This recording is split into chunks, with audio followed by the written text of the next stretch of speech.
मला वाटतं माननीय सुप्रीम कोर्ट हे इन्कम टॅक्स, सीबीआय आणि ईडीचा गैरवापर, इलेक्शन जी प्रक्रिया आहे याच्यावर अनेक प्रश्नचिन्ह त्यांनी उपस्थित केले. ती आपल्या सगळ्यांसाठीच प्रचंड वेदना देणारी आणि चिंताजनक गोष्ट या देशात झालेली आहे.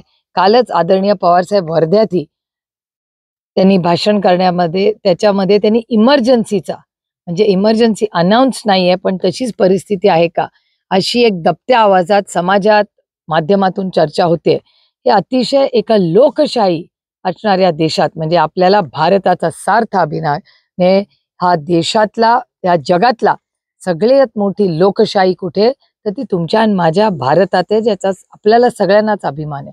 पण तिथे दडपशाहीच्या दिशेने पावलं टाकली जात आहेत का अशी सातत्याने एक काळजी, चिंता आणि काही निर्णय जे सरकार घेत आहे त्याच्यातून होताना दिसतंय. त्यामुळे देशाच्या संविधानासाठी हे अतिशय चिंताजनक आहे आणि आमची ही लढाई त्याच्याच विरोधात आहे. या मागणीवरती काय सांगाल तुम्ही? व्हीव्हीपॅट असेल किंवा बॅलेट पेपरवर निवडणूक नाही, मला असं वाटतं जे काही इलेक्शन व्हावं ते सत्याने कुठलीही दमदाटी न करता पारदर्शकपणे जे मतदार राजाच्या मनात आहे तोच निर्णय व्हावा. आणि आमची अपेक्षा आहे की नेहमीच माननीय सुप्रीम कोर्टाने या देशाचं हित, पहिलं देश, नंतर राज्य आणि नंतर पक्ष, त्याच्यामुळे ह्या भूमिकेमध्ये मला असं वाटतं देश पहिला आहे आणि या देशामध्ये कॉपी करून पास होण्यात काय मजा आहे.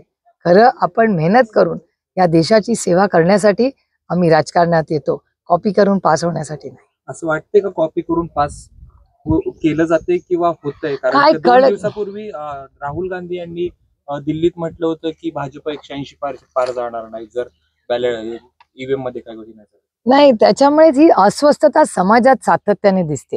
म्हणजे कशावर कुठला निर्णय समाजामध्ये दबक्या आवाजामध्ये सातत्याने दडपशाही म्हणजे लोकांना धमक्या अशा गोष्टी येत आहेत आणि तुम्हीच प्रश्न विचारतायत ह्याच्यातच माझं उत्तर आहे ना. याचा अर्थ काही ना काहीतरी कुठेतरी या देशात होत आहे. काही देवेंद्र फडणवीस पुरंदरला सभा घेणार आहेत, इंदापूरला सभा घेणार आहेत, कार्यकर्त्यांची समजूत घालण्याचा प्रयत्न करणार आहेत. काय वाटतंय तुम्हाला? नाही, लोकशाही आहे आणि अतिथी देवो भव, पाहुण्यांचं स्वागत करायचं हे आमच्यावर झालेले संस्कार आहेत. त्याच्यामुळे पाहुण्यांचं स्वागत केलंच पाहिजे. आणि दुसरं ही लोकशाही आहे, प्रत्येकाला लोकशाही मार्गाने त्यांचा प्रचार करायचा अधिकार आहे.